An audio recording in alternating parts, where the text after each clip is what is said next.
अस्सलाम वालेकुम। तो हम आखिर पहुंच गए हैं सैफ़ के घर। पूरा नाम सैफ़ुल्ला।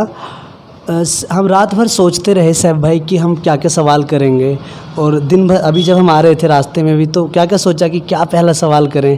तो मेरा पहला सवाल आपसे ये है, अगर मेरी जगह आप होते, आपका इंटरव्यू मेरी जगह आप होते तो आप क्या सवाल करते अब सैफ़ से, क्योंकि सैफ़ पहले ही ऑलरेडी कई इंटरव्यू दे चुके हैं।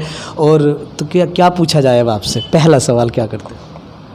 आई थिंक पहला सवाल तो यही रहता कि जर्नी कैसी रही, क्या परेशानियाँ, किस परेशानियों से निकल के आपने ये सफ़र पूरा किया, और ओवरऑल जर्नी के बाद आपका एक्सपीरियंस कैसा रहा है। तो चलिए हम उन्हीं के मन का सवाल पूछेंगे। तो बताइए आप कि आपकी जो जर्नी रही है, हम आपकी स्टार्टिंग की जर्नी मैं जानना चाहूँगा, क्योंकि हमारे दर्शक बहुत ही बारीकी से जानना चाहते हैं चीज़ों को।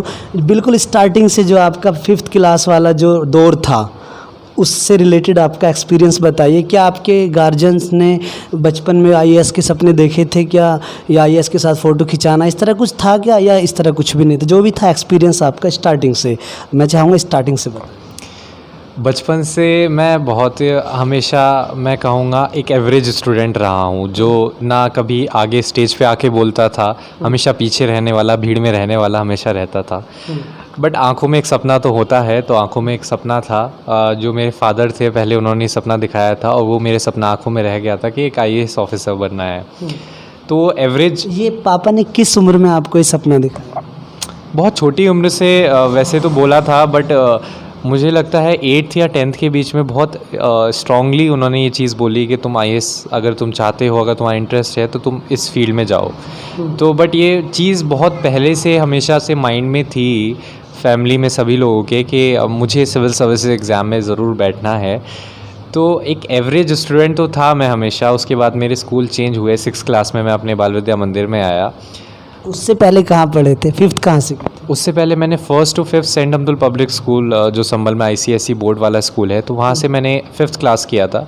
एंड देन 5th क्लास के बाद आपके सेक्शन में 5वीं क्लास के दौरान कितने बच्चे रहे थे?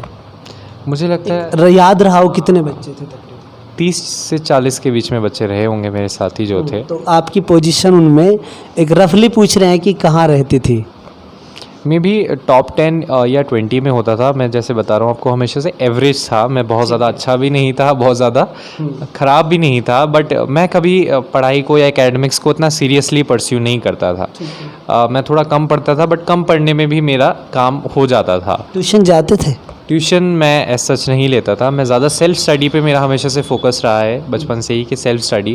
ट्यूशन टाइम टू टाइम पढ़े, बट अल्टीमेटली जो फोकस मुझे लगा और जो चीज़ मेरे फ़ायदे में या काम में भी आई, वो मेरी अपनी ही जो सेल्फ स्टडी होती थी, वो हमेशा से मेरा फोकस ज़्यादा था उस पर।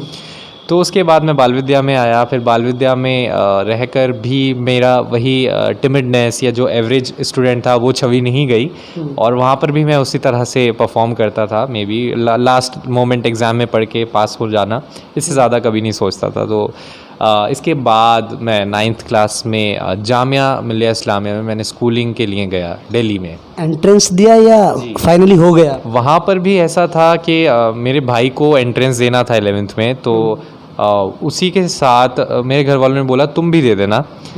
तो जिसकी मैं ऑनेस्टली बताऊंगा, मैंने कुछ तैयारी नहीं की थी, और क्योंकि जामिया एंट्रेंस बहुत मतलब काफ़ी लोग बैठते हैं, तो मैंने कुछ भी तैयारी नहीं की थी। और मुझे याद है वो 2 घंटे का पेपर था, मैं 1 घंटे में देकर निकल आया था। सैफ़ की जो सफलता है उसके हर पहलू से रूबरू कराएंगे अलग अलग पार्ट में।